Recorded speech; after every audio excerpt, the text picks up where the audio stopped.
ਕਲਾ ਦੇ ਅੰਗ ਸੰਗ ਵਿੱਚ ਮੋਹਨ ਗਿੱਲ ਇੱਕ ਵਾਰ ਫਿਰ ਤੁਹਾਡਾ ਸਭ ਦਾ ਬਹੁਤ-ਬਹੁਤ ਸਵਾਗਤ ਕਰਦਾ ਹੈ। ਅੱਜ ਮੈਂ ਬੜਾ ਖੁਸ਼ ਹਾਂ ਤੇ ਮੈਂ ਬੜਾ ਮਾਣ ਮਹਿਸੂਸ ਕਰ ਰਿਹਾ ਕਿ ਸਾਡੇ ਸਟੂਡੀਓ ਦੇ ਵਿੱਚ ਡਾਕਟਰ ਐਸਪੀ ਸਿੰਘ ਪੰਜਾਬ ਤੋਂ ਵਿਸ਼ੇਸ਼ ਤੌਰ ਤੇ ਚੱਲ ਕੇ ਆਏ ਹੋਏ ਨੇ। ਆਓ ਸਭ ਤੋਂ ਪਹਿਲਾਂ ਡਾਕਟਰ ਸਾਹਿਬ ਦਾ ਸਵਾਗਤ ਕਰਦੇ ਹਾਂ। ਡਾਕਟਰ ਸਾਹਿਬ ਕਲਾ ਦੇ ਅੰਗ ਸੰਗ ਵਿੱਚ ਜੀ ਆਇਆਂ। ਸ਼ੁਕਰੀਆ ਜੀ। ਤੁਹਾਡੇ ਨਾਲ ਗੱਲਾਂ ਕਰਨ ਵਾਲੀਆਂ ਬਹੁਤ ਜ਼ਿਆਦਾ ਨੇ ਤੇ ਸਭ ਤੋਂ ਪਹਿਲਾਂ ਤਾਂ ਮੈਂ ਔਰ ਸਾਰੇ ਦਰਸ਼ਕ ਇਹ ਜਾਣਨਾ ਚਾਹਾਂਗੇ ਤੁਹਾਡਾ ਪਿਛੋਕੜ ਬਾਰੇ ਥੋੜ੍ਹੀ ਜਿਹੀ ਮੈਨੂੰ ਜਾਣਕਾਰੀ ਦਿਓ। ਦੇਖੋ, ਪਿਛੋਕੜ ਜਿਹੜਾ ਤੇ ਜੀਵਨ ਦਾ, ਹਾਂਜੀ, ਮੈਂ ਗੁਜਰਾਂਵਾਲੇ ਮੇਰਾ ਜਨਮ ਦਿਨ ਹੋਇਆ ਸੀ। ਹਾਂਜੀ, ਗੁਜਰਾਂਵਾਲਾ ਪਾਕਿਸਤਾਨ 'ਚ। ਹਾਂਜੀ ਹਾਂਜੀ ਹਾਂਜੀ ਤੇ 1944 'ਚ ਹਾਂਜੀ ਤੇ 47 'ਚ ਫਿਰ ਅਸੀਂ ਜਲੰਧਰ ਆ ਗਏ। ਹਾਂਜੀ। ਸੋ ਮੇਰੀ ਸਾਰੀ ਜਿਹੜੀ ਹੈ ਐਜੂਕੇਸ਼ਨ ਹਾਂਜੀ ਉਹ ਜਲੰਧਰ ਦੀ ਹੋਈ ਆ। ਪਹਿਲਾਂ government model school Ladowali road, ਹਾਂਜੀ, ਉਦੋਂ ਬਾਅਦ ਲੈਲਪੁਰ ਖਾਲਸਾ ਕਾਲਜ। ਅੱਛਾ ਜੀ। ਤੇ ਇਹ ਮਤਲਬ ਜਿਹੜਾ ਹੈ ਇਹ ਸਟੂਡੈਂਟ ਲਾਈਫ ਦੇ ਵਿੱਚ ਹਾਂਜੀ ਮੈਂ ਜਲੰਧਰ ਤੇ ਉਹਦੇ ਆਲੇ ਦੁਆਲੇ ਦੇ ਨਾਲ ਹੀ ਜਿਹੜਾ ਜੁੜਿਆ, ਕਿਉਂਕਿ ਉਸ ਵੇਲੇ ਕਾਲਜ ਜਿਹੜੇ ਸਨ ਬਹੁਤ ਥੋੜ੍ਹੇ ਸਨ। ਹਾਂਜੀ, ਤੇ ਕਹਿ ਲਓ ਕਿ ਅੱਧਾ ਦੁਆਬਾ ਜਿਹੜਾ ਸੀ ਉਹ ਲੈਲਪੁਰ ਖਾਲਸਾ ਕਾਲਜ ਜਿਹੜਾ ਬਿਲਕੁਲ ਸੀ ਜੀ। ਉਹ ਪੜ੍ਹਦਾ ਹੁੰਦਾ ਸੀ। ਤੇ ਉਸ ਤੋਂ ਬਾਅਦ ਮੇਰੀ ਪਹਿਲੀ ਨੌਕਰੀ ਜਿਹੜੀ ਹੈ ਉਹ ਗੁਜਰਾਂਵਾਲਾ ਗੁਰੂ ਨਾਨਕ ਖਾਲਸਾ ਕਾਲਜ 'ਚ 1967 ਵਿੱਚ ਜਿਹੜੀ ਹੈ ਉਹ ਸ਼ੁਰੂ ਹੋਈ। ਹਾਂਜੀ ਹਾਂਜੀ 10 ਸਾਲ ਮੈਂ ਗੁਜਰਾਂਵਾਲਾ ਗੁਰੂ ਨਾਨਕ ਖਾਲਸਾ ਕਾਲਜ 'ਚ ਪੰਜਾਬੀ ਅਧਿਆਪਕ ਵਜੋਂ ਜਿਹੜਾ ਸੀ ਉਹ ਪੜ੍ਹਾਇਆ ਸੀ। ਇਹ ਉਹ ਵਕਤ ਸੀ ਜਿਸ ਵਕਤ ਸਾਹਿਤਕ ਗਤੀਵਿਧੀਆਂ ਦੇ ਨਾਲ ਮੈਂ ਇੱਕ ਅਧਿਆਪਕ ਦੇ ਤੌਰ 'ਤੇ ਜੁੜਿਆ ਔਰ ਸਮਾਗਮ ਜਿਹੜੇ ਨੇ ਉਹ ਕਾਲਜ ਵੱਲੋਂ ਕਰਨੇ ਸ਼ੁਰੂ ਕੀਤੇ। ਔਰ ਉਸੇ ਐਨਵਾਇਰਮੈਂਟ ਦੇ ਵਿੱਚੋਂ ਹੀ ਗੁਰਭਜਨ ਗਿੱਲ, ਸ਼ਮਸ਼ੇਰ ਸੰਧੂ, ਹਰਪਾਲ ਕਨੇਚਵੀ ਤੇ ਇਸ ਤਰ੍ਹਾਂ ਜਿਹੜੇ ਦਵਿੰਦਰ ਸੇਖਾ, ਇਹ ਸਾਰੇ ਉਸ ਸਮੇਂ ਦੇ ਜਿਹੜੇ ਵਿਦਿਆਰਥੀ ਨੇ ਜਿਹੜੇ ਉਸ ਪ੍ਰਭਾਵ ਦੇ ਵਿੱਚ ਜਿਹੜੇ ਸਨ ਅੱਗੇ ਚੱਲਦੇ ਗਏ। ਕਿਉਂਕਿ ਜਦੋਂ ਉਹਨਾਂ ਨਾਲ ਗੱਲ, ਸ਼ਮਸ਼ੇਰ ਹੋਰਾਂ ਨਾਲ ਜਦੋਂ ਗੱਲ ਕਰਦੇ ਹਾਂ, ਗੁਰਭਜਨ ਨਾਲ ਗੱਲ ਕਰਦੇ ਹਾਂ, ਤਾਂ ਉਹ ਹਮੇਸ਼ਾ ਹੀ ਇਹ ਕਹਿੰਦੇ ਆ ਵੀ ਤੁਸੀਂ ਉਹਨਾਂ ਨੂੰ ਕੋਈ ਐਸਾ ਇਨਵਾਇਰਮੈਂਟ ਦਿੱਤਾ ਜਾਂ ਹੱਲਾਸ਼ੇਰੀ ਦਿੱਤੀ ਜਿਹਦੇ ਨਾਲ ਜੇ ਉਹਨਾਂ ਦੇ ਅੰਦਰ ਮਾੜੀ ਮੋਟੀ ਚਿਣਗ ਸੀ ਲਿਖਣ ਦੀ ਤਾਂ ਉਹ ਇੱਕ ਤਰ੍ਹਾਂ ਨਾਲ ਉੱਭਰ ਕੇ ਬਾਹਰ ਆਈ। ਉਹ ਇਸ ਤਰ੍ਹਾਂ ਸੀ ਕਿ ਜਿਹੜਾ ਅਸੀਂ ਸਮਾਗਮ ਜਿਹੜੇ ਸੀ ਉਹ ਸਾਹਿਤਕ ਸਮਾਗਮ ਕਰਨੇ ਸ਼ੁਰੂ ਕੀਤੇ। ਇੱਕ ਸੀਰੀਜ਼ ਸ਼ੁਰੂ ਕੀਤੀ ਸੀ, ਮੈਂ ਕਿਵੇਂ ਲਿਖਦਾ। ਸਭ ਤੋਂ ਪਹਿਲਾਂ ਉਹ ਸੀਰੀਜ਼ ਸ਼ੁਰੂ ਕੀਤੀ ਸੀ ਜਿਹਦੇ ਵਿੱਚ ਇੱਕ ਸੀਨੀਅਰ ਲੇਖਕ ਤੇ ਇੱਕ ਬਿਲਕੁਲ ਹੀ ਨਵਾਂ ਲੇਖਕ ਜਿਹੜਾ ਉਹ ਸੀ। ਉਸ ਐਨਵਾਇਰਮੈਂਟ ਦੇ ਵਿੱਚ ਉਹਨਾਂ ਲੇਖਕਾਂ ਨੂੰ ਮਿਲਣਾ, ਫਿਰ ਉਹਨਾਂ ਦੇ ਨਾਲ ਪੜ੍ਹਨ ਦਾ ਜਿਹੜਾ ਵਿਦਿਆਰਥੀਆਂ ਦੇ ਵਿੱਚ ਰੁਝਾਨ ਬਣਨਾ, ਉਹਦੀ ਇੱਕ ਸਿਖਰ ਇਹ ਸੀ ਕਿ ਲਾਇਬ੍ਰੇਰੀਅਨ ਨੇ ਉਸ ਪੰਨੂ ਸਾਹਿਬ ਹੁੰਦੇ ਸਨ, ਉਹਨਾਂ ਨੇ ਇਹਨੇ ਵੇ ਪ੍ਰਿੰਸੀਪਲ ਕੋਲ ਡਿਮਾਂਡ ਕੀਤੀ ਕਿ ਜੇ ਤੁਸੀਂ ਫੰਕਸ਼ਨ ਕਰਨੇ ਨੇ ਤੇ ਮੈਨੂੰ ਪਹਿਲਾਂ ਦੱਸਿਆ ਕਰੋ ਤਾਂ ਕਿ ਮੈਂ ਉਸ ਰਾਈਟਰ ਦੀਆਂ ਕਿਤਾਬਾਂ ਜਿਹੜੀਆਂ ਨੇ ਉਹ ਖਰੀਦ ਸਕਾਂ, ਕਿ ਡਿਮਾਂਡ ਬਹੁਤ ਵੱਧ ਜਾਂਦੀ ਹੈ ਤੇ ਮੈਨੂੰ ਮੁਸ਼ਕਲ ਹੁੰਦੀ ਹੈ। ਸੋ ਉਹ ਐਨਵਾਇਰਮੈਂਟ ਜਿਹੜਾ ਸੀ ਉਹ ਹੌਲੀ ਹੌਲੀ ਅੱਗੇ ਵਧਣਾ ਸ਼ੁਰੂ ਹੋਇਆ। ਉਹਦੇ 'ਚ ਫਿਰ ਗੁਰਭਜਨ ਵਰਗੇ ਦੂਜੇ ਹਿੰਮਤੀ ਵੀ ਨਾਲ ਵਿਦਿਆਰਥੀ ਜੁੜੇ। ਤੇ ਉਸ ਜ਼ਮਾਨੇ 'ਚ ਨਾ ਈਮੇਲ ਹੁੰਦੀ ਸੀ, ਨਾ ਵਟਸਐਪ, ਨਾ ਦੂਜਾ। ਉਹ ਲਿਖਤੀ ਸੱਦੇ ਜਾਂ ਸੁਨੇਹਾ ਨਾਲ ਹੀ ਜਿਹੜੇ ਸਨ ਅਸੀਂ ਸਮਾਗਮ ਕਰਦੇ ਸੀ। ਤੇ ਉਹ ਇਸ ਹਿਸਾਬ ਨਾਲ ਸੀ ਕਿ ਜਿਵੇਂ ਗੁਰੂ ਸਾਹਿਬ ਸੁਧਾਰ 'ਚ ਇਕਬਾਲ ਰਾਮੂ ਵਾਲੀਆ ਹੁੰਦਾ ਸੀ, ਉੱਥੇ ਅਧਿਆਪਕ ਹੁੰਦੇ ਸੀ ਤੇ ਇਹ ਰਹਿੰਦੇ ਸੀ ਆਪਣੇ ਪਿੰਡ। ਸੋ ਇਹ ਸ਼ਾਮ ਦੇ ਫੰਕਸ਼ਨ ਹੁੰਦੇ ਸਨ ਤੇ ਇਹ ਆਪਣਾ ਸਾਈਕਲ ਲੈ ਕੇ ਬੱਸ 'ਤੇ ਰੱਖ ਕੇ ਆਉਂਦੇ ਹੁੰਦੇ ਸਨ ਤਾਂ ਕਿ ਜਦੋਂ ਵਾਪਸ ਜਾਣਾ ਤਾਂ ਪਿੰਡ ਲਈ ਜਿਹੜੀ ਹੈ ਬੱਸ ਨਹੀਂ ਮਿਲਣੀ ਤੇ ਉੱਥੋਂ ਫਿਰ ਸਾਈਕਲ ਦੇ ਉੱਤੇ ਜਿਹੜਾ ਪਿੰਡ ਜਾਣਾ। ਲੇਕਿਨ ਇੰਨਾ ਉਚੇਚ ਔਰ ਇਹ ਕਹੀਏ ਕਿ ਉਸ ਵੇਲੇ ਇੰਨੀ ਭੁੱਖ ਸੀ ਕਿਉਂਕਿ ਕੋਈ ਬਹੁਤ ਜ਼ਿਆਦਾ ਜਿਹੜਾ ਸਨ ਉਹ ਨਹੀਂ ਸਨ। ਇਹਦੇ 'ਚ ਐਕਸਟਰੀਮ ਵੀ ਇਹ ਗੱਲ ਸੀ ਕਿ ਮੈਂ ਵਿਦਿਆਰਥੀਆਂ ਜਿਹਨਾਂ 'ਚ ਸ਼ਮਸ਼ੇਰ ਸੰਧੂ ਵਗੈਰਾ ਸਾਰੇ ਇੱਕ ਸਾਹਿਤਕ ਟੂਰ ਜਿਹੜਾ ਸੀ ਲਾਇਆ ਸੀ ਬੰਬੇ ਤੱਕ ਕਿ ਵਿਦਿਆਰਥੀਆਂ ਨੂੰ, ਲੇਖਕਾਂ ਨੂੰ ਮਿਲਾਉਣ ਵਾਸਤੇ। ਲੋਕਾਂ ਨੂੰ ਉਸ ਵੇਲੇ ਸੁਖਬੀਰ ਬਾਰੇ ਬਹੁਤਾ ਨਹੀਂ ਸੀ ਪਤਾ, ਬਸਰੇ ਬਾਰੇ ਨਹੀਂ ਸੀ ਪਤਾ, ਪਰ ਰਾਜਸਥਾਨੀ ਨੂੰ ਉੱਥੇ ਜਾ ਕੇ ਮਿਲਣਾ ਕਿ ਲੇਖਕਾਂ ਨੂੰ ਉੱਥੇ ਸਮਾਗਮ ਕਰਕੇ ਤੇ ਜਾਂ ਲੇਖਕਾਂ ਕੋਲ ਘਰ ਜਾ ਕੇ ਜੋ ਵੀ ਮੌਕਾ ਮਿਲਦਾ ਸੀ ਉਹਦੇ ਵਿੱਚ ਹੀ ਫਿਰ ਜਿਹੜਾ ਸੀ ਉਹ ਦਿੱਲੀ ਆ ਕੇ ਅਮਰਤਾ ਪ੍ਰੀਤਮ, ਕਰਤਾਰ ਸਿੰਘ ਦੁੱਗਲ, ਇਹਨਾਂ ਸੋ ਉਹ ਵਿਦਿਆਰਥੀਆਂ ਦੇ ਵਿੱਚ ਲੇਖਕਾਂ ਨੂੰ ਮਿਲਣ ਕਰਕੇ ਵੀ ਔਰ ਇੱਕ ਉਹਨਾਂ ਜਿਹੜਾ ਸੀ ਕਿਤਾਬਾਂ ਪੜ੍ਹਨ ਦਾ ਸ਼ੌਂਕ ਹੋਣ ਕਰਕੇ ਵੀ ਟੋਟਲ ਐਨਵਾਇਰਮੈਂਟ ਜਿਹੜਾ ਸੀ ਇੱਕ ਸਾਹਿਤਕ ਐਨਵਾਇਰਮੈਂਟ ਬਣਿਆ। ਔਰ ਉਹਦੇ 'ਚ ਮੈਂ ਵੀ ਬਹੁਤ ਕੁਝ ਸਿੱਖਿਆ ਤੇ ਵਿਦਿਆਰਥੀਆਂ ਨੇ ਵੀ ਸਿੱਖਿਆ। ਔਰ ਉਹ ਬੜਾ ਚੰਗਾ ਜਿਹੜਾ ਮਤਲਬ ਅਧਿਆਪਨ ਕਾਰਜ ਦੇ ਵਿੱਚ ਦੂਜੇ ਕੰਮ ਕਰਨ 'ਚ ਇੱਕ ਆਪਣੇ ਆਪ ਜਿਹੜਾ ਸੀ ਵਧੀਆ ਮਾਹੌਲ ਜਿਹੜਾ ਸੀ ਸਿਰਜਿਆ ਸੀ। ਤੁਹਾਡੇ ਇਸ ਸਮੇਂ ਦੇ ਵਿੱਚੋਂ ਤੁਹਾਡੇ ਹੱਥਾਂ ਦੇ ਵਿੱਚ ਤੁਹਾਡੇ ਜਿਹੜੇ ਵਿਦਿਆਰਥੀ ਬੜਾ ਅੱਜ ਕੱਲ੍ਹ ਉਹਨਾਂ ਦਾ ਪੰਜਾਬੀ ਸਾਹਿਤ ਦੇ ਵਿੱਚ ਬਹੁਤ ਵੱਡਾ ਨਾਂ ਹੈ ਤੇ ਇਹਦੇ ਨਾਲ ਫਿਰ ਤੁਸੀਂ ਦੇਖੋ ਫਿਰ ਮੈਂ 85 10 ਸਾਲ ਬਾਅਦ 78 'ਚ ਮੈਂ ਪੰਜਾਬੀ ਯੂਨੀਵਰਸਿਟੀ ਪਟਿਆਲਾ ਚਲਾ ਗਿਆ। ਅੱਛਾ। ਯੂਨੀਵਰਸਿਟੀ ਉੱਥੇ ਜਿਹਨਾਂ ਕਹਿੰਦੇ ਬਹੁਤ ਵੱਡਾ ਤਾਮਚਾ ਹੁੰਦਾ। ਮੈਂ ਇੱਕ ਜੂਨੀਅਰ ਟੀਚਰ ਦੇ ਤੌਰ 'ਤੇ ਉੱਥੇ ਗਿਆ ਸੀ। ਸੋ ਉੱਥੇ ਕੋਈ ਬਹੁਤੀ ਜ਼ਿਆਦਾ ਸਰਗਰਮੀ ਜਿਹੜੀ ਹੈ ਉਹ ਸਾਹਿਤਕ ਨਹੀਂ ਦਿਖਾਈ ਜਾ ਸਕੀ। ਲੇਕਿਨ ਮੈਂ ਉਸ ਪੀਰੀਅਡ ਦੇ ਵਿੱਚ ਜਿਹੜਾ ਹੈ ਉਹ ਸਪੈਸ਼ਲੀ ਉਦੋਂ ਪੰਜਾਬੀ ਟ੍ਰਿਬਿਊਨ ਸ਼ੁਰੂ ਹੀ ਹੋਈ ਸੀ ਹਾਂਜੀ ਹਾਂਜੀ ਤੇ ਰੈਗੂਲਰ ਕਾਲਮ ਜਿਹੜੇ ਸਨ ਉਹ ਲਿਖਣੇ ਸ਼ੁਰੂ ਕੀਤੇ ਸਨ, ਜਿਹਨਾਂ 'ਚ ਬੁੱਕ ਰਿਵਿਊ ਵੀ ਸੀ, ਸਾਹਿਤਕ ਸਰਗਰਮੀਆਂ ਵੀ ਸਨ ਤੇ ਪਲੱਸ ਪੋਲੀਟੀਕਲ ਤੇ ਜਿਹੜਾ ਸੀ ਉਹ ਐਜੂਕੇਸ਼ਨ ਦੂਜੇ ਬਾਰੇ ਜਿਹੜਾ ਸੀ ਰੈਗੂਲਰ ਹਫਤੇ 'ਚ 2 ਵਾਰੀ ਮਤਲਬ ਮੈਂ ਘੱਟੋ ਘੱਟ ਜਿਹੜਾ ਸੀ ਉਹ ਛਪਦਾ ਹੁੰਦਾ ਸੀ। ਹਾਂਜੀ ਉਹਨੇ ਇੱਕ ਨਵਾਂ ਜਿਹੜਾ ਮੇਰਾ ਪਰਸਪੈਕਟਿਵ ਜਿਹੜਾ ਸੀ ਉਹ ਬਣਾਇਆ ਹਾਂਜੀ ਤੇ ਉਸ ਤੋਂ ਬਾਅਦ ਮੈਂ ਚਲਾ ਗਿਆ ਗੁਰੂ ਨਾਨਕ ਦੇਵ ਯੂਨੀਵਰਸਿਟੀ 'ਚ 1985 'ਚ। ਹਾਂਜੀ 1900 ਇਸ ਪੀਰੀਅਡ ਦੇ ਵਿੱਚ ਜਦੋਂ ਪੰਜਾਬੀ ਯੂਨੀਵਰਸਿਟੀ ਪਟਿਆਲਾ ਸੀ ਤੇ ਸਵਰਨ ਚੰਦਨ ਜਿਹੜਾ ਸੀ ਉਹ ਇੱਕ ਹਾਂਜੀ ਸਾਡੇ ਪਰਿਵਾਰਕ ਥੋੜ੍ਹੇ ਜਿਹੇ ਸੰਬੰਧ ਸਨ ਹਾਂਜੀ ਤੇ ਉਹਨੇ ਕਿਹਾ ਕਿ ਮੇਰਾ ਯੂਨੀਵਰਸਿਟੀ 'ਚ ਇੱਕ ਲੈਕਚਰ ਕਰਵਾ ਦਿਓ। ਹਾਂਜੀ ਦਲੀਪ ਕਟਵਾਣਾ ਸਾਡੇ ਹੈੱਡ ਹੁੰਦੇ ਸਨ, ਉਹਨਾਂ ਦੇ ਵੀ ਉਹਨਾਂ ਦੇ ਸਿਸਟਰ ਦਾ ਉੱਥੇ ਲੰਡਨ ਸਨ, ਆਪੋ ਵਿੱਚ ਸੰਬੰਧ ਸਨ। ਹਾਂਜੀ ਉਹਦੇ ਵਿੱਚ ਉਹਨਾਂ ਨੇ ਜਿਹੜਾ ਸੀ ਬਰਤਾਨਵੀ ਪੰਜਾਬੀ ਸਾਹਿਤ ਦਾ ਸੱਭਿਆਚਾਰਕ ਸੰਕਟ ਦੇ ਉੱਤੇ ਜਿਹੜਾ ਸੀ ਲੈਕਚਰ ਕੀਤਾ, ਬਹੁਤ ਵਧੀਆ ਲੈਕਚਰ ਕੀਤਾ। ਹਾਂਜੀ ਉਹ ਮੈਨੂੰ ਲੱਗਾ ਕਿ ਇੱਕ ਆਪਣੇ ਆਪ 'ਚ ਇੱਕ ਨਵਾਂ ਵਿਸ਼ਾ ਉਸ ਵੇਲੇ ਹੈ ਹਾਂਜੀ ਹਾਂਜੀ ਤੇ ਉਹਨਾਂ ਦਿਨਾਂ 'ਚ ਹੀ ਐਮਫਿਲ ਦੇ ਵਿਦਿਆਰਥੀਆਂ ਨੂੰ ਟੌਪਿਕ ਦੇਣੇ ਸਨ ਹਾਂਜੀ ਤੇ ਕਰਨੈਲ ਸਿੰਘ ਨਾਂ ਦਾ ਇੱਕ ਮੇਰਾ ਵਿਦਿਆਰਥੀ ਸੀ, ਹਾਂਜੀ ਉਹਨੂੰ ਮੈਂ ਕਿਹਾ ਤੂੰ ਇਹ ਜਿਹੜਾ ਲੈਕਚਰ ਹੋਇਆ ਨਾ ਹਾਂਜੀ ਇਹਦੇ ਬੇਸ ਤੇ ਆਪਣਾ ਐਮਫਿਲ ਦਾ ਜਿਹੜਾ ਡਿਵੈਲਪ ਕਰ। ਸੋ ਉਹ ਐਕਸੀਡੈਂਟਲ ਹੋਇਆ। ਹਾਂਜੀ ਜਿਸ ਵੇਲੇ ਪੰਜਾਬੀ ਗੁਰੂ ਨਾਨਕ ਦੇਵ ਯੂਨੀਵਰਸਿਟੀ 'ਚ ਮੈਂ ਗਿਆ ਹਾਂਜੀ ਤੇ ਉੱਥੇ ਮੇਰਾ ਜਿਹੜਾ ਫੀਲਡ ਸੀ ਉਹ ਮੂਲ ਤੌਰ ਦੇ ਉੱਤੇ ਗਲਪ ਸੀ, ਫਿਕਸ਼ਨ ਸੀ ਤੇ ਮੇਰੇ ਤੋਂ ਸੀਨੀਅਰ ਜਿਹੜੇ ਸਨ 3 ਹੋਰ ਟੀਚਰ ਸਨ, ਡਾਕਟਰ ਜੋਗਿੰਦਰ ਸਿੰਘ ਰਾਈ, ਦਲਜੀਤ ਸਿੰਘ, ਉਹ ਵੀ ਗਲਪ ਦੇ ਸਨ। ਹਾਂਜੀ ਤੇ ਇਹ ਕਹਿ ਲਓ ਕਿ ਪੀਰੀਅਡਾਂ ਦੀ ਵੰਡ ਦੇ ਵਿੱਚ ਹਫਤੇ 'ਚ 2 ਪੀਰੀਅਡ ਜਿਹੜੇ ਸਨ ਸਿਰਫ ਗਲਪ ਦੇ ਸਾਡੇ ਪੱਲੇ ਪੈਂਦੇ ਸਨ ਕਿਉਂਕਿ ਸਾਰੇ ਪੜ੍ਹਾਉਣ ਵਾਲੇ ਸਨ ਤੇ ਮੈਨੂੰ ਇਹ ਲੱਗਦਾ ਸੀ ਕਿ ਅਸੀਂ ਵਿਦਿਆਰਥੀਆਂ ਨਾਲ ਜਿਹੜਾ ਧੱਕਾ ਕਰ ਰਹੇ ਹਾਂ।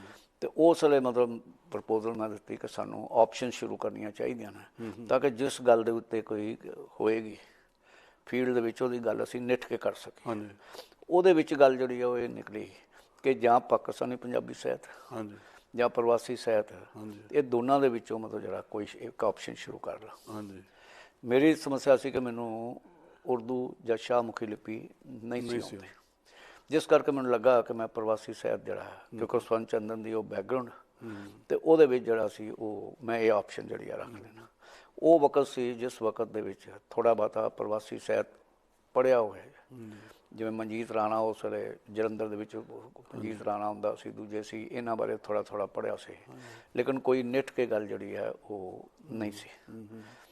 ਤੇ ਉਹ ਫਿਰ ਹੈ ਕਿ ਜਿਸ ਵੇਲੇ ਉਸ ਫੀਲਡ ਵਿੱਚ ਕੰਮ ਹੀ ਕੋਈ ਨਹੀਂ ਤੇ ਜਦੋਂ ਥੋੜ੍ਹਾ ਬਹੁਤਾ ਪੜ੍ਹਨਾ ਸ਼ੁਰੂ ਕੀਤਾ ਹਰਬਖਸ਼ ਸਿੰਘ ਮਸੂਦਪੁਰੀ ਨੂੰ ਦੂਸਰਾ, ਤੇ ਇਹ ਲੱਗਾ ਕਿ ਇਹ ਲੇਖਕਾਂ ਨੂੰ ਤੇ ਪੌਂਡਾ ਡਾਡਾਂ ਦੇ ਲੇਖਕ ਕਹਿ ਕੇ ਜਿਹੜਾ ਬਦਨਾਮ ਕੀਤਾ ਜਾਂਦਾ ਤੇ ਦਰਅਸਲ ਇਹ ਐਕਸਪਲੋਇਟ ਹੁੰਦੇ ਨੇ, ਜਿਹੜਾ ਚੰਗਾ ਲੇਖਕ ਹੈ ਉਹ ਵੀ ਇਹ ਸਾਰੇ ਰੁਲ ਕੇ ਰਹਿ ਜਾਂਦਾ। ਤੇ ਮੈਂ ਮਤਲਬ ਜਿਹੜਾ ਉਸ ਪ੍ਰੋਸੈਸ ਦੇ ਵਿੱਚ ਇੱਕ ਅਕਾਦਮਿਕ ਦ੍ਰਿਸ਼ਟੀਕੋਣ ਤੋਂ ਇਹਨੂੰ ਡਿਵੈਲਪ ਕਰਨ ਦੀ ਸ਼ੁਰੂ ਕੀਤਾ ਕਿਉਂਕਿ ਉਦੋਂ ਪਹਿਲਾਂ ਇਹ ਸਹਿਜ ਸਬਾਈ ਸੀ ਜਾਂ ਜਦੋਂ ਕੋਈ ਬਾਹਰੋਂ ਰਾਈਟਰ ਜਾਂਦਾ ਸੀ ਉਹਨੂੰ ਐਕਸਪਲੋਇਟ ਕਰਨ ਵਾਲਾ ਇੱਕ ਕੰਮ ਜਿਹੜਾ ਸੀ ਚੱਲਦਾ ਸੀ। ਉਹਦਾ ਮੈਨੂੰ ਇਸ ਕਰਕੇ ਵੀ ਯਾਦ ਹੈ ਕਿ ਸਵਰਨ ਚੰਦਨ ਨਾਲ ਸਾਡੇ ਪਰਿਵਾਰਕ ਸੰਬੰਧ ਸਨ। ਹਾਂਜੀ ਸਵਰਨ ਚੰਦਨ ਦੀ ਜਿਹੜੀ ਪਹਿਲੀ ਵਾਈਫ ਸੀ ਸੁਰਜੀਤ, ਜੇ ਕਹਿ ਲਓ ਕਿ ਮੇਰੀ ਕਲਾਸ ਫੈਲੋ ਹੀ ਸੀ ਤੇ ਉਸ ਪਰਿਵਾਰਕ ਰਿਸ਼ਤਿਆਂ ਵਿੱਚ ਸਵਰਨ ਚੰਦਨ ਨੂੰ ਸਿਰਫ ਇੱਕ ਜਵਾਈ ਦੇ ਤੌਰ ਦੇ ਉੱਤੇ ਘਰ ਖਾਣੇ ਤੇ ਬੁਲਾਇਆ। ਹਾਂਜੀ ਮੈਂ ਯੂਜੂਅਲ ਲੇਟ ਸੀ, ਦੂਜਾ ਸੀ, ਉਹ ਸਵਰਨ ਚੰਦਨ ਇੱਧਰ ਉੱਧਰ ਹੱਥ ਮਾਰਦਾ ਰਿਹਾ ਤੇ ਆਪ ਪੁੱਛਦਾ ਮੇਰੇ ਫਾਦਰ ਨੂੰ ਕਿ ਕਿਤਾਬਾਂ ਕੌਣ ਪੜ੍ਹਦਾ। ਪਤਾ ਲੱਗਣ ਤੇ ਆਉਣ ਤੇ ਗੱਲ ਹੋਈ ਤੇ ਕਹਿੰਦਾ ਮੈਂ ਇੱਥੇ ਆਇਆ, ਮੈਂ ਕਿਤਾਬ ਛਪਵਾ ਰਿਹਾ। ਅੱਛਾ ਜੀ। ਉਸ ਉਹਦੀ ਪਹਿਲੀ ਕਵਿਤਾ ਦੀ ਕਿਤਾਬ ਸੀ ਚਾਨਣ ਦੀ ਲਕੀਰ। ਉਹ ਚਾਨਣ ਦੀ ਲਕੀਰ ਛਪਣ ਦੇ ਪ੍ਰੋਸੈਸ ਵਿੱਚ ਉਹਨੇ ਜਲੰਧਰ ਦਾ ਉਸ ਵੇਲੇ ਚੰਗਾ ਹੋਟਲ ਗਿਣਿਆ ਜਾਂਦਾ ਸੀ ਪਲਾਜ਼ਾ, ਉੱਥੇ ਕਮਰਾ ਲਿਆਇਆ ਸੀ। ਉਹਦੇ ਸਹੁਰੇ ਉੱਥੇ ਸਨ ਪਰ ਉਹ ਕਮਰਾ ਲੈ ਕੇ ਹਰ ਰੋਜ਼ ਮਹਿਫਲਾਂ ਚੱਲਦੀਆਂ ਸਨ, ਕਿਤਾਬ ਤਿਆਰ ਹੋ ਰਹੀ ਹੈ ਜੀ, ਕਿਤਾਬ ਛਪ ਰਹੀ ਹੈ ਜੀ। ਤੇ ਉਸ ਪ੍ਰੋਸੈਸ ਦੇ ਵਿੱਚ ਜਿਹੜਾ ਉਹ ਉਦੋਂ ਬਾਅਦ ਕਿਤਾਬ ਚਲੋ ਮੈਂ ਇੰਟਰੋਡਿਊਸ ਹੋ ਗਿਆ, ਕਿਤਾਬ ਛਪ ਗਈ। ਮੈਂ ਵੀ ਉਸ ਸਮਾਗਮ 'ਤੇ ਗਿਆ, ਬੜਾ ਵੱਡਾ ਸਮਾਗਮ ਹੋਇਆ, ਚੰਗਾ ਖਰਚ ਹੋਇਆ ਤੇ ਹਫ਼ਤੇ ਕੁ ਬਾਅਦ ਉਹ ਚਲਾ ਗਿਆ। ਤੇ ਉਹੀ ਮਿੱਤਰ ਤੇ ਕਾਮਨ ਸਨ। ਉਹ ਕਹਿੰਦੇ ਚਲੋ ਮਹੀਨਾ ਬੜਾ ਵਧੀਆ ਲੰਘ ਗਿਆ, ਦਾਰੂ ਸਿੱਕਾ ਬੜਾ ਚੱਲਦਾ ਰਿਹਾ ਤੇ ਹੈ ਤੇ ਕੱਖ ਨਹੀਂ। ਮੈਨੂੰ ਇਹ ਲੱਗਾ ਕਿ ਜਿਸ ਬੰਦੇ ਨੂੰ ਇਹਨਾਂ 1 ਮਹੀਨਾ ਐਕਸਪਲੋਇਟ ਕੀਤਾ, ਚੰਗੇ ਲੋਕ ਵੀ ਸਨ ਤੇ ਅਖੀਰ ਤੋਂ ਉਹਦੀ ਕੀਮਤ ਨਹੀਂ ਪਾਈ, ਜਾਂ ਤਾਂ ਉਸ ਵੇਲੇ ਕਵਿਤਾ ਛਾਪਣ ਦੇ ਵੇਲੇ ਵੀ ਉਹਨੂੰ ਕਹਿੰਦੇ ਕਿਉਂਕਿ ਇਹਦੀ ਸਦਾਈ ਕਰ ਲੈ ਜਾਂ ਕਿ ਇਹ ਧੱਕਾ। ਇਵੇਂ ਮਨਜੀਤ ਰਾਣਾ ਦਾ ਇੱਕ ਵੱਡਾ ਭਰਾ ਹੁੰਦਾ ਸੀ, ਉਹ ਕਿਤਾਬਾਂ ਆਪੇ ਛਾਪਦਾ ਸੀ, ਘਰਾਂ ਜਾ ਕੇ ਵੰਡਦਾ ਸੀ, ਦੂਜਾ ਸੀ, ਉਹਦੀਆਂ ਕੁਝ ਅੱਛੀਆਂ ਰਚਨਾਵਾਂ ਵੀ ਸਨ ਤੇ ਉਹ ਵੀ ਰੁਲ ਗਈਆਂ। ਮੋਹਨ ਸਿੰਘ ਕੁੱਕੜ ਪਿੰਡੀਆ ਦਾ ਨਾਂ ਜ਼ਿਆਦਾ ਚੱਲਦਾ ਹੁੰਦਾ ਸੀ ਕਿ ਇਹ ਜਿਹੜਾ ਕੱਖ ਨਹੀਂ ਹੈਗਾ, ਸਭ ਪੈਸੇ ਦੇ ਸਿਰ 'ਤੇ ਛਾਪਦਾ। ਸੋ ਇੱਕ ਸਾਹਿਤਕ ਤੌਰ ਦੇ ਉੱਤੇ ਔਰ ਅਕਾਦਮਿਕ ਦ੍ਰਿਸ਼ਟੀਕੋਣ ਤੋਂ ਪ੍ਰਵਾਸੀ ਲੇਖਕ ਜਿਹੜੇ ਨੇ ਉਹਨਾਂ ਨੂੰ ਸਮਝਣਾ ਤੇ ਵਿਦਿਆਰਥੀਆਂ ਤੱਕ ਲੈ ਕੇ ਤੇ ਪਾਠਕਾਂ ਤੱਕ ਪਹੁੰਚਾਉਣ ਦਾ ਜਿਹੜਾ ਮੇਰਾ ਮਿਸ਼ਨ ਬਣ ਗਿਆ। ਔਰ ਉਹਨਾਂ ਵਿੱਚੋਂ ਸਹੀ ਦੀ ਚੋਣ ਕਰਨੀ। ਉਹਦੇ 'ਚ ਇਹ ਹੈ ਕਿ ਜਿਹੜੀ ਗੱਲ ਕਰਨੀ ਉਹਦੀ ਹੈ, ਮਤਲਬ ਜਿਵੇਂ ਸਿਲੇਬਸ ਚਲਾਉਣਾ ਹੈ। ਬਿਲਕੁਲ। ਪਹਿਲੀ ਸਭ ਤੋਂ ਵੱਡੀ ਗੱਲ ਇਹ ਸੀ ਕਿ ਉਹ ਸਮਾਂ ਸੀ ਜਿਸ ਵੇਲੇ ਮੇਰਾ ਕੋਈ ਵੀ ਜਾਣੂ, ਮੇਰਾ ਕੋਈ ਵੀ ਰਿਸ਼ਤੇਦਾਰ ਵਿਦੇਸ਼ ਵਿੱਚ ਨਹੀਂ ਸੀ ਤੇ ਨਾ ਕੋਈ ਸਬੰਧ ਸੀ। ਮਤਲਬ ਉਹਨਾਂ ਦੇ ਸਿਰਫ ਇਹ ਜੇ ਲੇਖਕ ਹੀ ਤੁਹਾਡੇ ਨਾਲ ਸੰਬੰਧ ਹੋਣਾ। ਤੇ ਇਹ ਵੀ ਉਹਨਾਂ ਦਿਨਾਂ 'ਚ ਕੋਈ ਬਹੁਤਾ ਜ਼ਿਆਦਾ ਪਲੇਟਫਾਰਮ ਨਹੀਂ ਸੀ ਹੁੰਦਾ ਕਿ ਤੁਸੀਂ ਲੇਖਕਾਂ ਨੂੰ ਮਿਲੋ। ਕੁਝ ਮਤਲਬ ਮੇਰੀਆਂ ਆਪਣੀਆਂ ਪਰਿਵਾਰਕ ਮਾਹੌਲ ਦੇ ਵਿੱਚ ਥੋੜ੍ਹਾ ਜਿਹਾ ਧਾਰਮਿਕ ਮਾਹੌਲ ਹੋਣ ਕਰਕੇ ਕੋਈ ਉਹ ਜਿਹੀਆਂ ਆਦਤਾਂ ਨਹੀਂ ਸਨ। ਸੋ ਉਸ ਹਿਸਾਬ ਦੇ ਵਿੱਚ ਮੈਨੂੰ ਲੱਗਾ ਕਿ ਇਹਨੂੰ ਡਿਵੈਲਪ ਕਰਨ ਦੀ ਜਿਹੜੀ ਆ ਉਹ ਲੋੜ ਆ। ਅਤੇ ਮੈਂ ਐਵੇਂ ਕੈਜੂਅਲ ਤੌਰ ਦੇ ਉੱਤੇ UGC ਨੂੰ ਇੱਕ ਪ੍ਰੋਜੈਕਟ ਬਣਾ ਕੇ ਭੇਜਤਾ ਕਿ 5 ਦਿਨ ਦਾ ਇੱਕ ਸੈਮੀਨਾਰ ਮੈਂ ਕਰਨਾ ਚਾਹੁੰਦਾ ਜਿਹਦੇ ਪ੍ਰਵਾਸੀ ਸਾਹਿਤ ਨੂੰ ਹੈਗਾ। ਸੋ ਪ੍ਰਵਾਸੀ ਸਾਹਿਤ, ਪੰਜਾਬੀ ਸਾਹਿਤ ਦੇ ਵਿੱਚ ਉਹ ਪਹਿਲਾ ਇਤਿਹਾਸਕ ਜਿਹੜਾ ਸੀ ਉਹ ਕਾਨਫਰੰਸ ਸੀ ਜਿਹੜੀ 5 ਦਿਨ ਹੋਈ ਸੀ।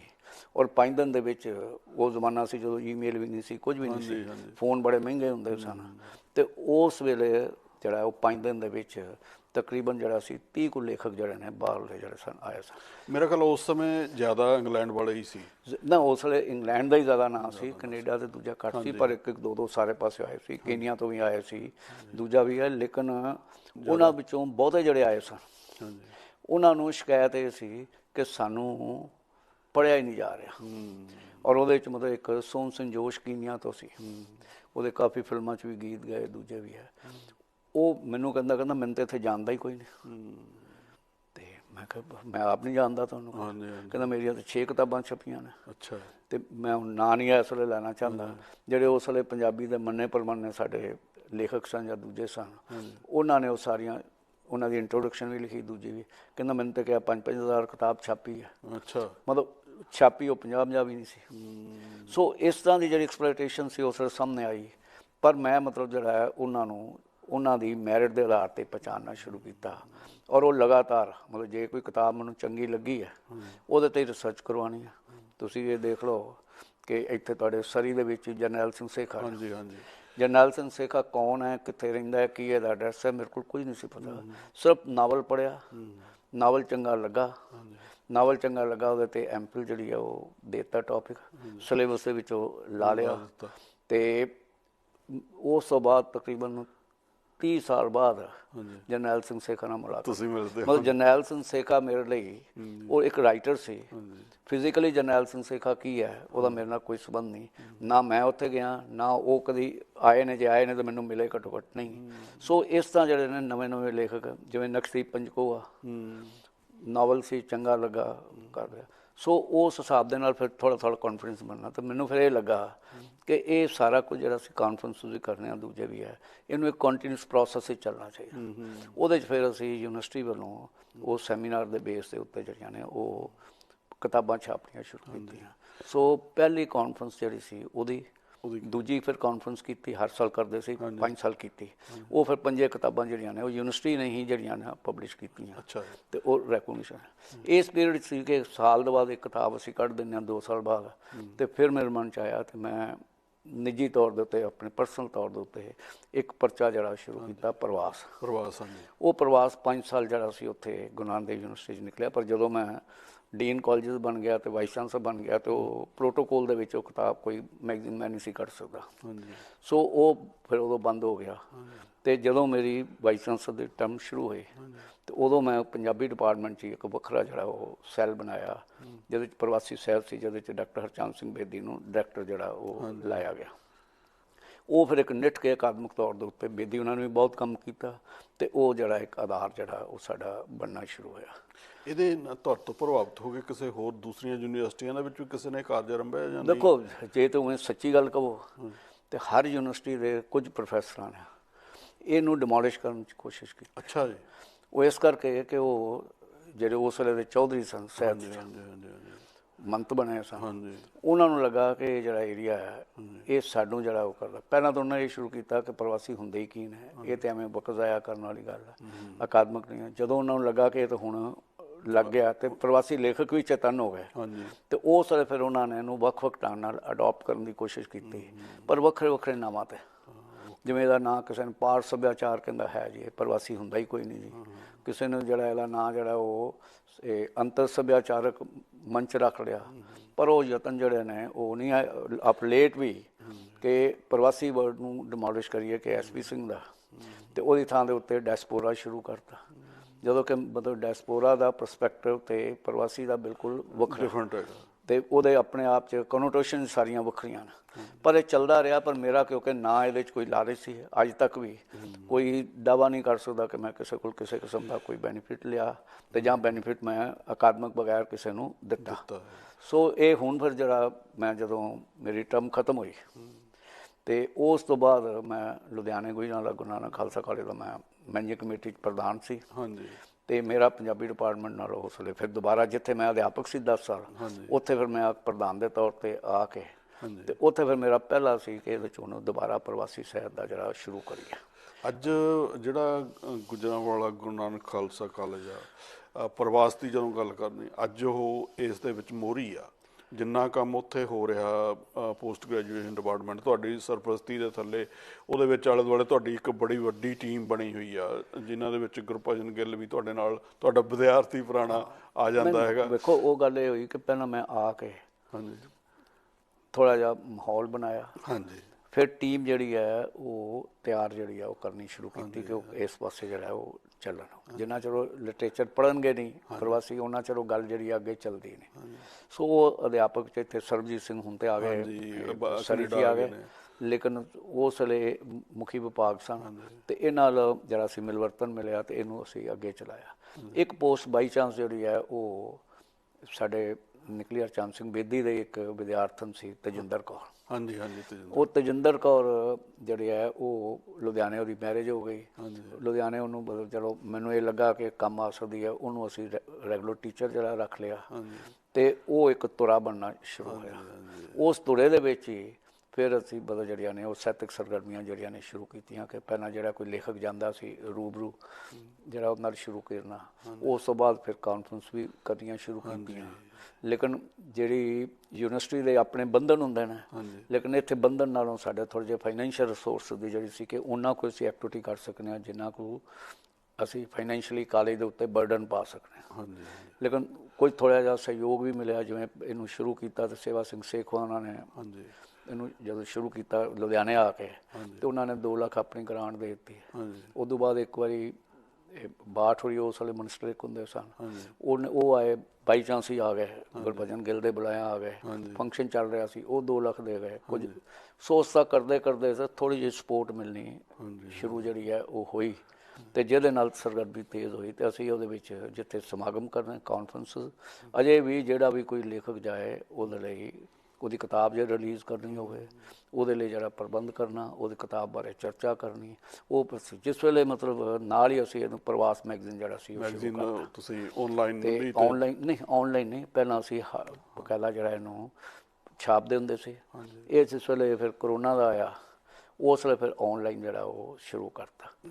ਪਰ ਆਨਲਾਈਨ ਦਾ ਪ੍ਰਵਾਸੀ ਸਾਹਿਤ ਨੂੰ ਹੁੰਗਾਰਾ ਜ਼ਿਆਦਾ ਇਸ ਕਰਕੇ ਮਿਲਿਆ ਕਿ ਨਾ ਹੀ ਸਾਡਾ ਲੇਖਕਾਂ ਨਾਲ ਉਸ ਵੇਲੇ ਮੁਲਾਕਾਤਾਂ ਹੋ ਸਕਦੀਆਂ ਸਨ ਇੰਨੀਆਂ, ਜਾਂ ਮੈਨੂੰ ਹੁਣ ਵੀ ਜੇ ਥੋੜ੍ਹਾ ਜਿਹਾ ਖੁੱਲ੍ਹਿਆ ਵੀ ਤਾਂ ਵੀ ਦੂਜਾ ਖਰਚਾ ਵੀ ਕੋਈ ਨਹੀਂ ਸੀ ਪੈਂਦਾ, ਅਤੇ ਅਸੀਂ ਦੇਸ਼ ਵਿਦੇਸ਼ ਦੇ ਜਿਹੜੇ ਲੇਖਕ ਸਨ ਉਹਨਾਂ ਨਾਲ ਆਨਲਾਈਨ ਜਿਹੜੀਆਂ ਨੇ ਜਿਵੇਂ ਪੁਸਤਕ ਚਰਚਾ, ਉਹਨਾਂ ਨਾਲ ਵੱਖ-ਵੱਖ ਵਿਸ਼ਿਆਂ ਦੇ ਉੱਤੇ ਸੈਮੀਨਾਰ, ਉਹਨਾਂ ਦੇ ਬਾਰੇ ਜਿਹੜੇ ਆ ਕਵੀ ਦਰਬਾਰ, ਉਹ ਸਾਰਾ ਜਿਹੜਾ ਨੈਟਵਰਕ ਜਿਹੜਾ ਉਹ ਕੀਤਾ। ਅਤੇ ਸਾਨੂੰ ਖੁਸ਼ੀ ਇਹ ਸੀ ਕਿ ਪ੍ਰਿੰਸੀਪਲ ਦਾ ਮਿਲਵਰਤਨ ਤਾਂ ਸੀ, ਲੇਕਿਨ ਅਧਿਆਪਕ ਜਿਹੜੇ ਸਾਡੇ ਹੈ ਸਨ ਪੰਜਾਬੀ ਵਿਭਾਗ ਦੇ, ਉਹਨਾਂ ਨੇ ਕਾਫੀ ਜ਼ਿਆਦਾ ਜਿਹੜਾ ਮਿਹਨਤ ਨਾਲ ਔਰ ਪੂਰਾ ਮਿਲਵਰਤਨ ਦੇ ਕੇ ਕੰਮ ਚੱਲਿਆ। ਔਰ ਉਹ ਲਗਾਤਾਰ ਲੇਖਕਾਂ ਨੂੰ, ਪ੍ਰਵਾਸੀ ਲੇਖਕਾਂ ਨੂੰ ਜਦੋਂ ਉਹਨਾਂ ਦੇ ਟੈਲੀਫੋਨ ਆ ਕੇ ਕੋਆਰਡੀਨੇਸ਼ਨ ਦਾ ਹੁੰਦਾ, ਜਿਹੜੀ ਨਵੀਂ ਕਿਤਾਬ ਨਜ਼ਰ ਆਈ ਕਿ ਨਦੀਮ ਪਰਮਾਰ ਉਹਨਾਂ ਦਾ ਉਹ ਜਿਹੜਾ ਮਤਲਬ ਉਸ ਵੇਲੇ ਪੜ੍ਹ ਕੇ ਲੱਗਾ ਕਿ ਕਿਸੇ ਹੋਰ ਦੁਨੀਆ ਦੀ ਗੱਲ ਕਰ, ਅਤੇ ਉਹਦੇ 'ਤੇ ਜਿਹੜਾ ਸੀ ਉਹ ਲਿਖਿਆ ਵੀ, ਪਰ ਉਹਦੇ 'ਤੇ ਸਮਾਗਮ ਵੀ ਜਿਹੜਾ ਪੁਸਤਕ ਚਰਚਾ ਵੀ ਰਖਾਈ। ਸੋ ਉਹਦੇ ਵਿੱਚ ਨਾਲ ਹੀ ਫਿਰ ਪ੍ਰਵਾਸੀ ਦੇ ਅਸੀਂ ਪੰਜਾਬੀ ਦਾ ਸ਼ੁਰੂ ਕੀਤਾ। ਹੁਣ ਇਸ ਵੇਲੇ ਇਹ ਕਹਿਣਾ ਚਾਹੀਦਾ ਹੈ ਕਿ ਯੂਨੀਵਰਸਿਟੀਆਂ 'ਚ ਵੀ ਜਾਂ ਦੂਜੇ ਕਿਸੇ 'ਚ ਵੀ ਇੰਨਾ ਸਿਸਟਮੈਟਿਕ ਪ੍ਰਵਾਸ ਦੇ ਉੱਤੇ ਕੰਮ ਨਹੀਂ ਹੋ ਰਿਹਾ ਜਿੰਨਾ ਜਿਹੜਾ ਉਹ ਗੁਜਰਾਂਵਾਲਾ ਗੁਰੂ ਨਾਨਕ ਖਾਲਸਾ ਕਾਲਜ ਵੱਲੋਂ ਜਿਹੜਾ ਉਹ ਹੋ ਰਿਹਾ। ਅਤੇ ਮੈਨੂੰ ਲੱਗਦਾ ਕਿ ਜੇ ਉਹ ਮਾਹੌਲ ਰਿਹਾ ਤੇ ਮੈਂ ਹੋਵਾਂ ਜਾਂ ਨਾ ਹੋਵਾਂ, ਇਹ ਇੱਕ ਲੜੀ ਜਿਹੜੀ ਆ ਉਹ ਚੱਲਦੀ ਰਹੇਗੀ, ਕਿਉਂਕਿ ਹੁਣ ਇੱਕ ਨਹੀਂ, ਹੁਣ 3-4 ਟੀਚਰ ਸਾਡੇ ਜਿਹੜੇ ਨੇ ਪ੍ਰਵਾਸੀ ਸਾਹਿਤ ਲਈ ਜੁੜ ਚੁੱਕੇ ਨੇ ਔਰ ਉਹਦੇ ਬਾਰੇ ਕੰਮ ਕਰਦੇ ਨੇ, ਗੱਲ ਕਰਦੇ ਨੇ। ਔਰ ਅਸੀਂ ਕੋਸ਼ਿਸ਼ ਕਰ ਰਹੇ ਹਾਂ ਕਿ ਪੰਜਾਬ ਯੂਨੀਵਰਸਿਟੀ ਦਾ ਰਿਸਰਚ ਸੈਂਟਰ ਸਟੈਬਲਿਸ਼ ਹੋਏ, ਫਿਰ ਅਸੀਂ PhD ਤੇ MPhil ਜਿਹੜੇ ਨੇ ਆਪ ਆਪਣੀ ਪੱਧਰ ਤੇ ਕਰਵਾ ਸਕਾਂਗੇ ਔਰ ਉਹਦੇ ਨਾਲ ਜ਼ਿਆਦਾ ਜਿਹੜਾ ਉਹ ਹੋਰ ਅਕਾਦਮਿਕ ਮਾਹੌਲ ਜਿਹੜਾ ਬਣਨਾ ਸ਼ੁਰੂ ਹੋਏਗਾ।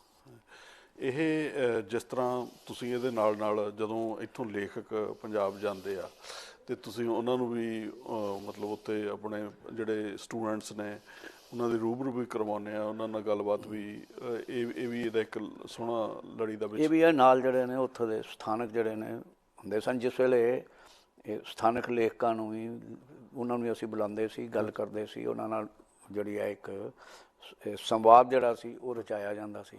ਹੁਣ ਵੀ ਜਿਹੜਾ ਹੁਣ ਸੇ ਲਿਮਟਿਡ ਗੈਦਰਿੰਗ ਦੇ ਵਿੱਚ ਹੀ ਔਰ ਆਨਲਾਈਨ ਅਸੀਂ ਇੱਕ GGN ਮੀਡੀਆ ਨਾਂ ਦਾ ਜਿਹੜਾ ਉੱਥੇ ਸ਼ੁਰੂ ਕੀਤਾ।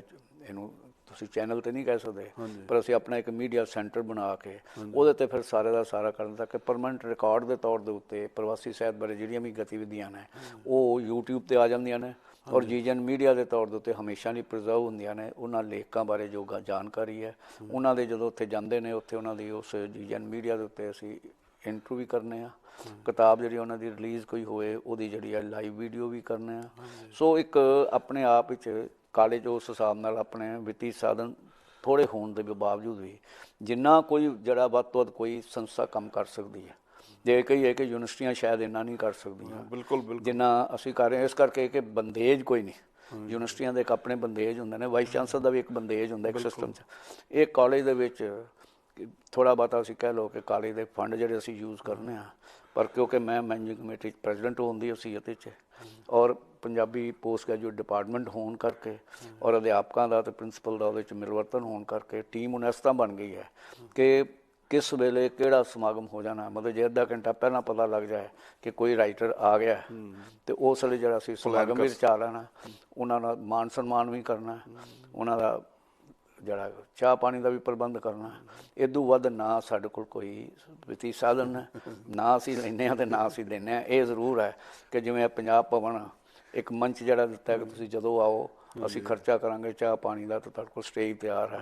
ਉਹੀ ਗੱਲ ਜਿਹੜੀ ਹੈ ਉਹ ਉੱਥੇ ਜਿਹੜੀ ਚੱਲਦੀ ਹੈ। ਔਰ ਇਸੇ ਕਰਕੇ ਜਦੋਂ ਪੰਜਾਬ ਭਵਨ ਸਥਾਪਿਤ ਹੋਇਆ ਸੀ ਉਦੋਂ ਮੈਂ ਆਰਟੀਕਲ ਵੀ ਲਿਖਿਆ ਸੀ ਕਿ ਇਹ ਜਿਹੜਾ ਲੇਖਕਾਂ ਨੂੰ ਮੰਚ ਜਿਹੜਾ ਉਹ ਹਰ ਥਾਂ ਦੇ ਉੱਤੇ ਪ੍ਰੋਵਾਈਡ ਹੋਣਾ ਚਾਹੀਦਾ ਹੈ, ਜਿਹੜਾ ਸਰੀ ਦੇ ਵਿੱਚ ਜਿਹੜੀਆਂ ਐਕਟਿਵਿਟੀ ਵਧਣ ਦਾ ਇੱਕ ਕਾਰਨ ਜਿਹੜਾ ਉਹ ਇਹ ਬਣ ਜਾਂਦਾ।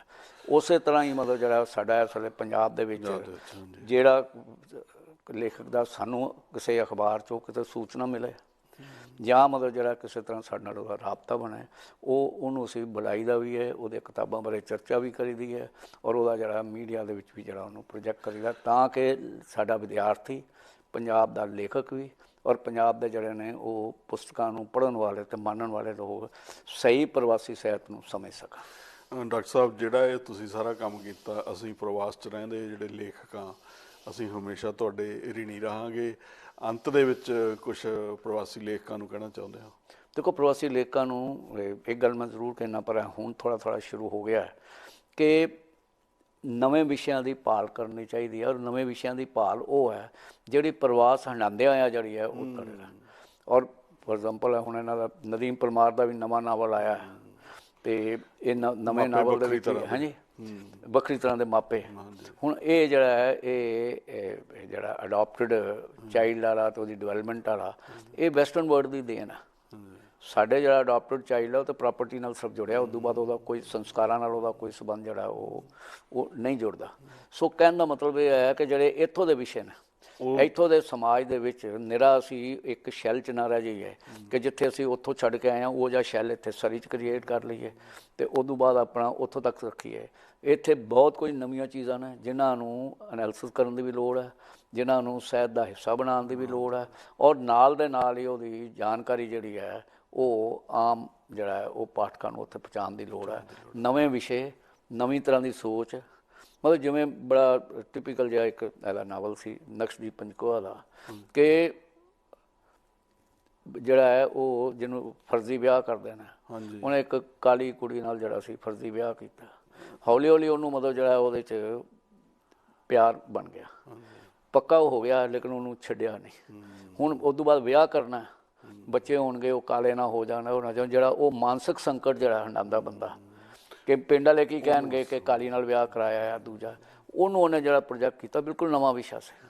ਇਵੇਂ ਜਰਨੈਲ ਜਿਹੜਾ ਜਿਹਨੂੰ ਦੋ ਟਾਪੂ ਅੱਜ ਕੱਲ੍ਹ ਤੁਹਾਨੂੰ ਟਾਵਰ ਨਾਲ ਕਹਿੰਦੇ ਦੋ ਟਾਪੂ, ਉਹਦੇ 'ਚ ਉਹਨੇ ਵੱਖਰੇ ਵਿਸ਼ੇ ਜਿਹੜੇ ਨੇ ਉੱਥੋਂ ਲਏ। ਸੋ ਮੇਰੀ ਤਾਂ ਲੇਖਕਾਂ ਨੂੰ ਇਹ ਹੈ ਕਿ ਨਿਰਾ ਜਿਹੜਾ ਠੀਕ ਹੈ ਕਿਸਾਨੀ ਬਾਰੇ ਗੱਲ ਕਰੋ, ਲੇਕਿਨ ਕਿਸਾਨੀ ਦੀ ਗੱਲ ਇੱਥੇ ਦੇ ਕਿਸਾਨ ਕਿਵੇਂ ਜਿਹੜੇ ਐਕਸ ਕਿਸਾਨ ਨੇ ਉਹ ਕਿਵੇਂ ਸੋਚਦੇ ਨੇ, ਤੇ ਉਹਨਾਂ ਦਾ ਪਿੰਡਾਂ ਦੇ ਉੱਤੇ ਉੱਥੇ ਕੀ ਪ੍ਰਭਾਵ ਪੈਣਾ, ਪ੍ਰਾਪਰਟੀ ਦਾ ਕੀ ਪੈਣਾ, ਇਹੋ ਜਿਹੇ ਵਿਸ਼ੇ ਨਾਲ ਲੈ ਕੇ ਚੱਲ। ਅਸੀਂ ਉੱਥੇ ਹੀ ਨਾ ਰਹੀਏ, ਉੱਥੋਂ ਜਿੱਥੇ ਆ ਗਏ ਹਾਂ। ਔਰ ਉਹਦੀ ਪ੍ਰੋਬਲਮ ਕੀ ਆਉਂਦੀ ਹੈ ਕਿ ਉੱਥੇ ਸਮਾਜ ਬਦਲ ਰਿਹਾ ਉੱਥੇ ਵੀ, ਲੇਕਿਨ ਇੱਥੋਂ ਦਾ ਲੇਖਕ ਸਮਝਦਾ ਕਿ ਉਹ ਜਿੱਥੇ ਅਸੀਂ ਛੱਡ ਕੇ ਆਏ ਸੀ ਉਹ ਜਾਈ ਹੈ, ਉਹ ਨਹੀਂ ਹੈ। ਨਵੇਂ ਵਿਸ਼ਿਆਂ ਦੀ ਔਰ ਨਵੇਂ ਜਿਹੜੇ ਨੇ ਉਹ ਜਿਹੜੀਆਂ ਸਮੱਸਿਆਵਾਂ ਨੇ, ਨਵੇਂ ਜਿਹੜੇ ਨੇ ਉਹ ਪਰਿਵਾਰਕ ਤੌਰ 'ਤੇ ਸਮਾਜਿਕ ਤੌਰ ਦੇ ਉੱਤੇ ਇੱਥੇ ਰਹਿੰਦਿਆਂ ਜਿਹੜੇ ਨੇ ਸਮੱਸਿਆਵਾਂ ਆਉਂਦੀਆਂ ਨੇ, ਉਹਨਾਂ ਨੂੰ ਵੀ ਆਪਣੇ ਵਿਸ਼ਿਆਂ ਦਾ ਕਵਿਤਾ ਦੇ ਵਿੱਚ ਵੀ ਔਰ ਜਿਹੜੀ ਹੈ ਉਹ ਫਿਕਸ਼ਨ 'ਚ ਵੀ, ਨਾਟਕ 'ਚ ਵੀ, ਵਾਰਤਕ 'ਚ ਵੀ ਆਧਾਰ ਜਿਹੜਾ ਬਣਾਏ। ਅਸੀਂ ਪ੍ਰਵਾਸੀ ਸਾਹਿਬ ਨੂੰ ਸਮਝ ਸਕੇ ਹਾਂ ਸਾਥੀ ਲੁਧਿਆਣਵੀ ਦਾ, ਇਹ ਜਿਹੜੇ ਆਰਟੀਕਲ ਜਿਹੜੇ ਛਪਦੇ ਸਨ, ਜਾਂ ਅਸੀਂ ਉੱਥੇ ਦੀਆਂ ਸਮੱਸਿਆਵਾਂ, ਇੱਥੋਂ ਦੀਆਂ ਕੁੜੀਆਂ ਦੀਆਂ ਸਮੱਸਿਆਵਾਂ ਕੈਲਾਸ਼ਪੁਰੀ ਤੋਂ, ਉਹ ਜਿਹਾ ਗੱਲ ਜਿਹੜੀ ਹੈ ਉੱਥੇ ਵੀ ਘਟ ਗਈ ਹੈ। ਅਤੇ ਇੱਥੋਂ ਲੇਖਕ ਜਿਹੜੇ ਲਿਖਦੇ ਨੇ ਉੱਥੋਂ ਬਾਰੇ ਲਿਖੀ ਜਾਂਦੇ ਨੇ। ਸੋ ਜਿੱਥੇ ਰਹਿ ਰਹੇ ਹੋ ਉਹਨੂੰ ਸਮਝੋ ਔਰ ਉਹਨੂੰ ਸਮਝ ਕੇ ਸਾਨੂੰ ਵੀ ਪਹੁੰਚਾਓ ਕਿ ਇਹ ਨਵੀਂ ਗੱਲ ਜਿਹੜੀ ਹੈ ਅਸੀਂ ਕੀਤੀ ਹੈ। ਡਾਕਟਰ ਸਾਹਿਬ ਤੁਸੀਂ ਕਲਾ ਦੇ ਅੰਗ ਸੰਗ ਜਾਏ, ਤੁਹਾਡਾ ਬਹੁਤ ਬਹੁਤ ਧੰਨਵਾਦ। ਸ਼ੁਕਰੀਆ ਜੀ। ਅੱਜ ਇਸ ਗੱਲ ਨੂੰ ਇੱਥੇ ਹੀ ਸਮੇਟਦੇ ਹਾਂ, ਅਗਲੇ ਹਫ਼ਤੇ ਫੇਰ ਮਿਲਦੇ ਹਾਂ। ਉਦੋਂ ਤੱਕ ਲਈ ਬਹੁਤ ਬਹੁਤ ਪਿਆਰ ਅਤੇ ਸਤਿਕਾਰ।